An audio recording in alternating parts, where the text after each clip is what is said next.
Elle a qu'à devenir députée algérienne. Hein. Elle a 40, sa nationalité française, on la reprendra avec plaisir. Et puis elle a qu'à se faire élire députée algérienne, puisque c'est la Mecque de la liberté. Bon, je ne suis pas sûr d'ailleurs qu'associer liberté et Mecque soit une formule très heureuse. Je ne vois pas trop le rapport. Voilà. Bon. Et Mme Hassan, c'est ça, c'est qu'elle retourne, elle utilise ses diplômes de juriste, le droit international, pour faire passer avec un grand sourire toutes les pires horreurs antisémites, mais aussi anti-françaises maintenant. Non, elle est dans la provoque du matin au soir, cette jeune femme.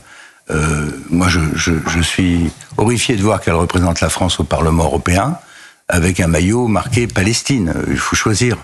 Hein, soit c'est palestinien, les syro-palestiniennes, soit les françaises. Tant que le Hamas ne sera pas éradiqué totalement,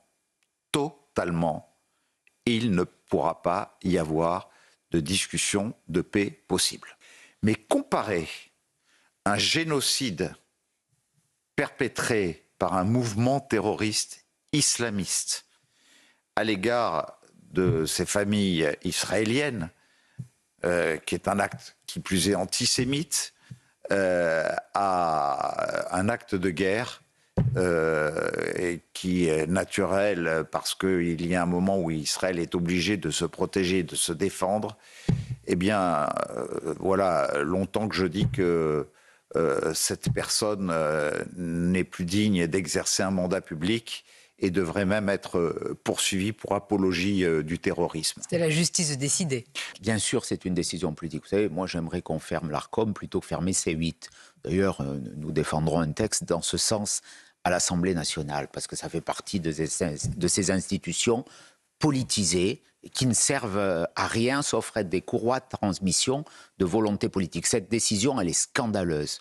C8, c'était la chaîne de la TNT, avec CNews, la plus populaire, la plus suivie, aimée des Français. Et on prive des millions de Français de leur chaîne préférée parce qu'un petit cénacle a obéi à des instructions politiques. C'est un cauchemar total.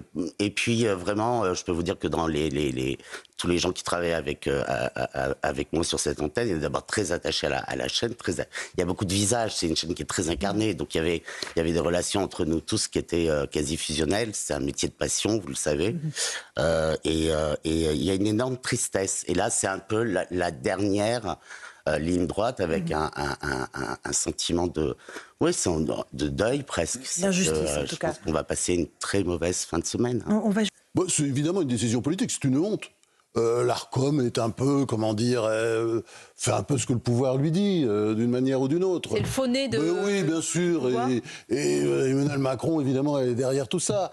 Mais, si vous voulez, moi, je pense que cette affaire est une honte, parce que la liberté d'expression, enfin, dans la presse, pour moi, ça ne se divise pas. Et si vous voulez, moi, je fais partie d'une génération qui adore toujours d'ailleurs, mais enfin c'est vrai peut-être de moins en moins, puisque tout ça au départ c'était l'idée de supprimer CNews, hein, parce qu'il ne faut pas se raconter d'histoire. Enfin on l'a lu, on l'a vu, on a entendu des dirigeants dire faut arrêter CNews, etc. Et si vous voulez, c'est intéressant d'ailleurs, ça venait souvent de la gauche. Et la gauche, elle doit faire attention. Quelqu'un décide ce qu'il faut penser ou pas penser. Et ça, c'est inacceptable. Et là-dessus, Vance, il a mis le doigt sur quelque chose d'essentiel, c'est que cette structure, l'Arcom, qui est l'héritière de quelque chose que François Mitterrand avait créé en 82, qui s'appelait la Haute Autorité, l'ACA, confie à un petit nombre de gens le droit de savoir ce qu'on a le droit de penser ou pas penser. Et si vous n'êtes pas d'accord, on vous met une amende et ensuite on confie au Conseil d'État, qui est le tribunal de l'État. On ne peut pas interdire les influenceurs algériens, comme M. Retailleau le prétend le faire, et faire venir 100 influenceurs religieux algériens qui sont téléguidés par le régime algérien. C'est très bien que la mosquée de Paris, malheureusement, est presque une ambassade parallèle du régime algérien en France. Donc il est temps d'y mettre un terme. Et d'ailleurs là, il y a une continuité de la lâcheté de l'État, dans laquelle malheureusement s'inscrit M. Retailleau, dans l'acceptation de l'inacceptable, à savoir que des gouvernements étrangers téléguident, dirigent l'islam en France. Il faut suspendre tous les visas, l'octroi de tous les visas aujourd'hui.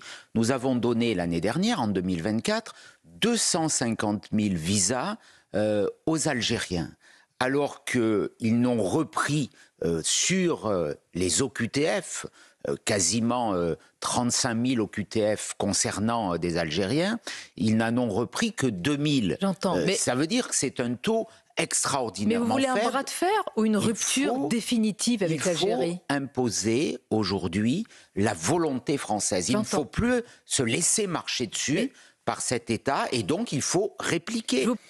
Eh ben, quand il dit, par exemple, sur TikTok, enfin, est-ce qu'un président doit s'exprimer sur TikTok? Je ne sais pas, peut-être.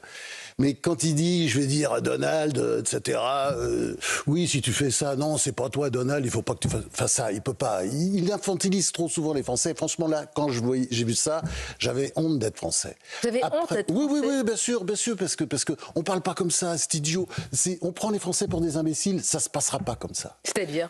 Selon C'est-à-dire que la seule façon de négocier ou de parler avec Trump, de toute façon, c'est tu me fais ça, je te fais ça. On vit un moment historique. Historique, vraiment. Moi, j'ai le sentiment de vivre une des grandes... j'ai vécu des tas de choses, à commencer par la chute du mur de Berlin, et j'ai l'impression qu'on vit quelque chose d'énorme. On l'a senti d'ailleurs dans ces déclarations hallucinantes, dégoûtantes de Donald Trump sur Zelensky. Au niveau des apparences, il a fait carton plein. Après, il y a la réalité. Et la réalité est beaucoup plus complexe parce qu'il n'a fait qu'acquiescer à ce que les Américains sont en train d'imposer.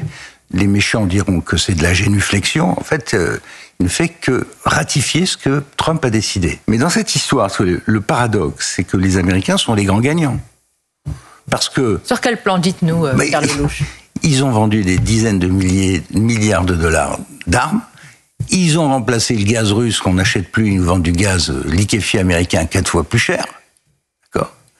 Ils ont saigné l'armée russe sans perdre un seul soldat, en laissant la note du boucher aux Ukrainiens. Parce que c'est eux qui ont payé le prix du sang, pas les Américains. Si on ne se réveille pas, ça va faire très Mais très ça mal. fait déjà très mal. Eh bien, ça fait déjà très mal, mais je pense qu'il faudra encore plus se réveiller. Moi, je pense qu'il faut voir Trump et ce qu'il fait, comme une opportunité de vraiment prendre notre destin en main, prendre notre souveraineté en main, se réarmer militairement parce qu'on ne peut pas dépendre des Américains. Tout ça, ce sont des messages, je dirais, de quelque part pour nous, Européens. Et si on n'écoute pas, si on n'entend pas, et je crains que ça aille très très mal. Le ministre de l'Intérieur. Bruno Retailleau, ce que je lui reproche, on a sans doute les mêmes convictions. On a souvent œuvré ensemble. Mais aujourd'hui, il est prisonnier, otage même, d'un gouvernement. Les mots sont forts. Oui, otage du macronisme. Otage du macronisme. Si M. Bruno Retailleau occupe cette fonction, c'est parce que M. Macron l'a voulu, c'est parce qu'aux élections législatives, il y a eu une alliance qui est allée des amis de M. Bruno Retailleau, et des amis de M. Wauquiez d'ailleurs, et jusqu'aux insoumis. On en a marre, voilà. Moi, je n'en peux plus. C'est la victoire des écolos-bobos. Pas ces écolos-bobos, ces victoires d'abrutis. Voilà. Il y a un moment, il faut utiliser les termes tels qu'ils sont. Ce sont des gens qui mentent aux Français, qui sont des obscurantistes, qui manipulent les peurs pour paralyser le développement économique de la France. Ils mentent, ils sont capables, si vous voulez, en année A, de déplorer la sécheresse et le manque d'eau pour les agriculteurs, et en année B, d'empêcher les bassins qui permettent la rétention d'eau et l'irrigation des cultures.